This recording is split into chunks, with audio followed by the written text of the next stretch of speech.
I took the visualization process from the Apollo program and instituted it during the 1980s and 90s into the Olympic program.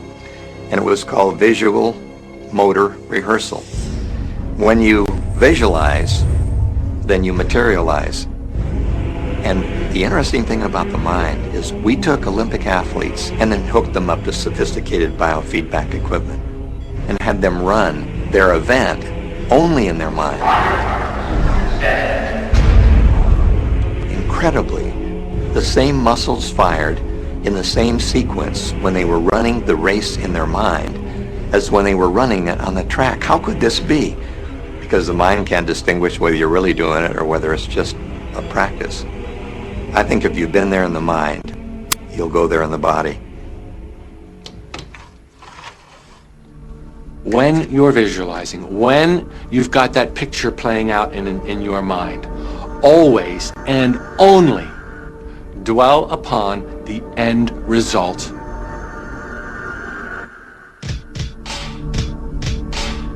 Here's an example. Look at the back of your hands right now.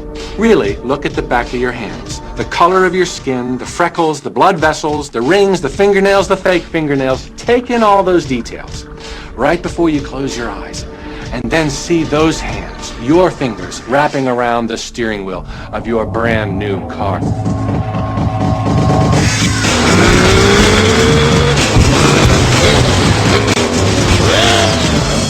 This is such a holographic experience, so real in this moment, that you don't even feel like you need the car because it feels like you already have it. It's the feeling that really creates the attraction, not just the picture or the thought. And I think for a lot of people, they think, well, if I think positive thoughts, or if I visualize having what I want, that'll be enough. But if you're doing that and still not feeling abundant or feeling, loving and joyful, then it doesn't, from my mind, really create the power of the attraction. This is where the secret actually moves into action. You put yourself in the feeling place of really being in that car, not, oh, I wish I could get that car, or someday I'll have that car, because that's a very definite feeling associated with that. It's not in the now, it's not, it's in the future. If you stay in that feeling, it will always be in the future. Feel the joy, feel the happiness, no matter how silly it seems in that dark and quiet room, and you're going, woohoo! Do it! A lot of people will say, come on, do I have to do that? How bad do you want change?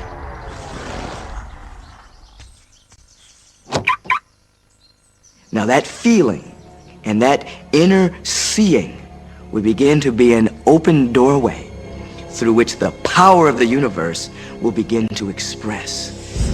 What power I cannot say. All I know is that it exists. Our job is not to figure out the how. The how will show up out of the commitment and the belief in the what. The hows are the domain of the universe. It always knows the shortest, quickest, fastest, most harmonious way between you and your dream. If you turn it over to the universe, you will be surprised and dazzled by what is delivered to you. This is where magic and miracles happen. Well, I would say you want to do this virtually daily, but my disclaimer is this should never be a chore. What's really bottom line importance here to the whole secret is feeling good. You want to feel exhilarated by this whole process. You want to be high, happy, in tune as much as possible. The only difference between people who really are living this way and people who aren't, living in the magic of life, is that the people who are living in the magic of life have habituated ways of being. They have habituated this process, and magic happens with them wherever they go, because they remember it and they do it all the time, not as a one-time event. People hold that for a while and they're really a champion at it, and they say, you know what, I'm fired up, I saw this program and I'm going to change my life, and yet results aren't showing, and beneath the surface it's just about ready to break through, and someone will look at the surface results and go, this stuff doesn't work, and you know what the universe says, your wish is my command, and it goes down. Knowing the law of attraction, I wanted to really put it to use and to see if it was, what would happen. And in 1995, I started to create something called a vision board, where I take something that I would want to achieve, or something that I want to attract, like a car or a watch or the soulmate of my dreams, and I put a picture of what I wanted up on this board called the vision board. And every day I would sit in my office and I would look up at this board and I would start to visualize. I would really get into the state of having already acquired it. I was getting ready to move, and so we put all the furniture, all the boxes put into storage. And I made 3 different moves over a period of 5 years. And then I ended up in California and bought this house, renovated it for a year, and then had all the stuff brought from my former home 5 years earlier. One morning, about 7:30 in the morning, my son comes into my office, and one of the boxes that was sealed for 5 years was right at the doorstep. And my son, Keenan, was sitting on the box, banging away at the box. And I said, "Sweetheart, will you please stop me? I'm doing some work here." And he says, "What's in the boxes, Daddy?" and I said, "Well, honey, those are my vision boards." What's a vision board? I said, "Well, it's where I put all my goals up. I cut them out and I put all my goals up as something that I want to achieve in my life." And of course, at 5.5 years old, he didn't understand it. So I said, "Sweetie, let me just show you, because that'll be the easiest way to do it." And so I cut the box open. And when I pulled up the vision boards, there was a picture on there of a home that I was visualizing 5 years earlier. And what was shocking to me was we were living in that house, not a house like it. I had bought my dream home, renovated it, and didn't even know it. But I looked at that house, I started to cry because I was just blown away. Why are you crying? Honey, I finally understand how the law of attraction works. I finally understand the power of visualization. I finally understand everything that I've read, everything that I've worked with my whole life, the way I've built companies. It worked for my home as well. And I bought our dream home and didn't even know it.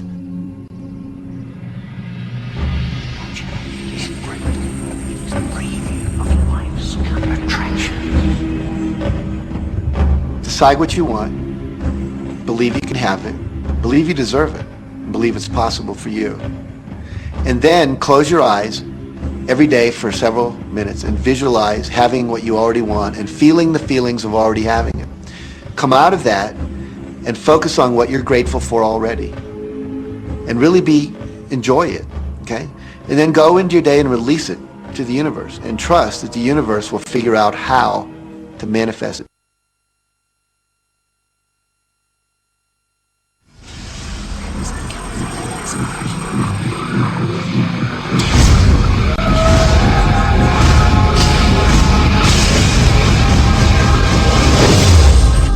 No, The Secret was definitely a real transformation for me, because I grew up in a family where my dad was very negative, thought that rich people were people that had ripped everyone off, thought that anyone who had money, must have deceived somebody. And so I grew up with a lot of beliefs about money, that if you had it, it made you bad. Only evil people have money. And, money doesn't grow on trees. That was a big one. Who do you think I am, Rockefeller? That was one of his favorite phrases. So I grew up truly believing that life was difficult, that it was hard, you had to struggle. And it was only when I met W. Clement Stone that I literally began to shift my life.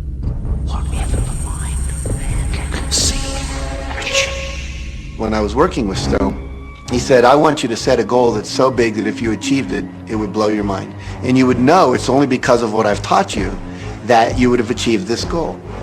Well, at the time, I was making about $8,000 a year. And for some reason, I wanted something that was really measurable. So I said, I want to make $100,000 in a year. Now, I had no idea how I could do that.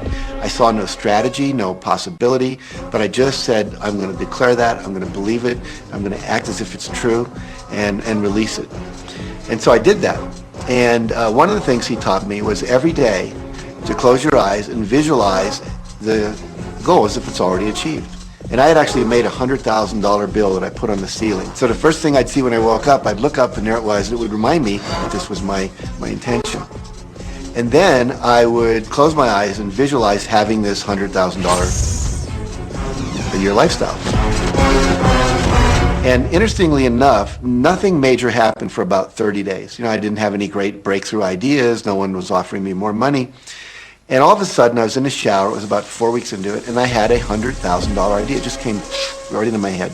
I had a book I had written, and I said, if I could sell 400,000 copies of my book at $0.25 each, that'd be $100,000. Now, the book was there, but I never had this thought. And one of the secrets, I think, is that when you have inspired thought, you have to trust it and you have to act on it. Now, I didn't know how to do that. I didn't know how I was going to sell 400,000 copies. We'd never done that. And then I saw the National Enquirer at the supermarket. I'd seen that millions of times, and it was just background. And all of a sudden, it jumped out of me as foreground, and I thought, wow, if readers knew about my book, certainly 400,000 people would go out and buy it. And about 6 weeks later, I gave a talk at Hunter College in New York to 600 teachers, and this lady comes up at the end and she says, "That was a great talk. I'd like to interview you. Let me give you my card." and I said, who do you write for? I'm a freelancer, but I sell most of my stuff to the National Enquirer. You know, and I had this little theme from the Twilight Zone went off in my head. Na, na, na, na, na, na, na. You're like, whoa, this stuff's really working. So that article came out, and our book sales started to take off. But the point I want to make is that I was attracting into my life all these different events, including this person. And to make a long story short, I did not make $100,000 that year. We made $92,327. But you think we were like depressed and going, this doesn't work? No, we were going, whoa, this is amazing. And so my wife said to me, wow, if it works for 100,000, you think it'd work for $1 million? And I said, I don't know. I think so. Let's try it. My publisher actually wrote me a check as a royalty check for our first Chicken Soup for the Soul book. And he actually put a smiley face in his signature because it was the first $1 million check he'd ever written. And so I know from my own experience, because I wanted to test it, does this secret really work? And when we put it to the test, it absolutely worked. And now I live my life from that every single day. Well, I can just imagine what a lot of people that are watching this are thinking. And that is, how can I attract more money into my life? How can I get more of the green stuff? How can I get more wealth and prosperity? How can I, when I love my job, deal with the credit card debt that I have and the realization that maybe there's a ceiling on the money that can come in because it's coming to me through my job? How can I bring in more? Intended. This goes back to one of the things we've been talking about throughout the whole secret. Your job is to declare what you would like to have from the catalog of the universe. Well, if cash is one of them, say how much you would like to have. I would like to have $25,000 unexpected income within the next 30 days, or whatever it happens to be. It should be believable for you. Most people have a goal of getting out of debt. That'll keep you in debt forever. Whatever you're thinking about, you will attract. You'll say, but it's get out of debt. I don't care if it's get out or get in. If you're thinking debt, you're attracting debt. Set up an automatic debt repayment program and then start to focus on prosperity. So many times people say to me, well, I'd like to double my income in the next year. But then you look at their actions and they're not doing the things that are going to make that happen. And they'll turn right around and go, well, I can't afford that. Okay, guess what? Your wish is my command.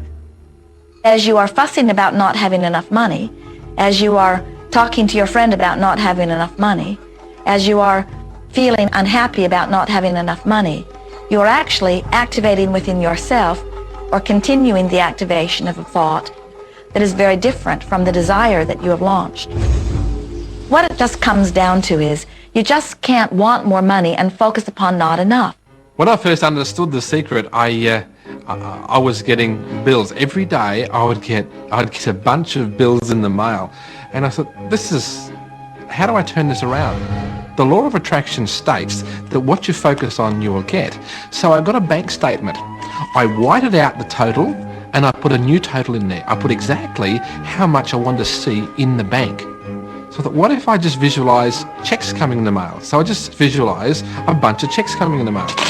Within just 1 month, things started to change. And it is amazing. Today, I just get checks in the mail. I get a few bills, but I get more checks than bills. I grew up on you have to work hard for money, you have to work hard for money. And so I replaced that with money comes easily and frequently. Now, in the beginning, it feels like a lie, right? There's a part of your brain that will say, oh, you liar, it's hard. So you have to know it's this little tennis match that will go on for a while. When it comes to creating wealth, wealth is a mindset. It's all about how you think. I'd say 80% of my coaching that I do one-on-one with folks is about their psychology and the way they think. And I know when people are listening, they say, oh, well, you can do it, I can't. Every person has the capability to change the way they're in a relationship and conversation with money.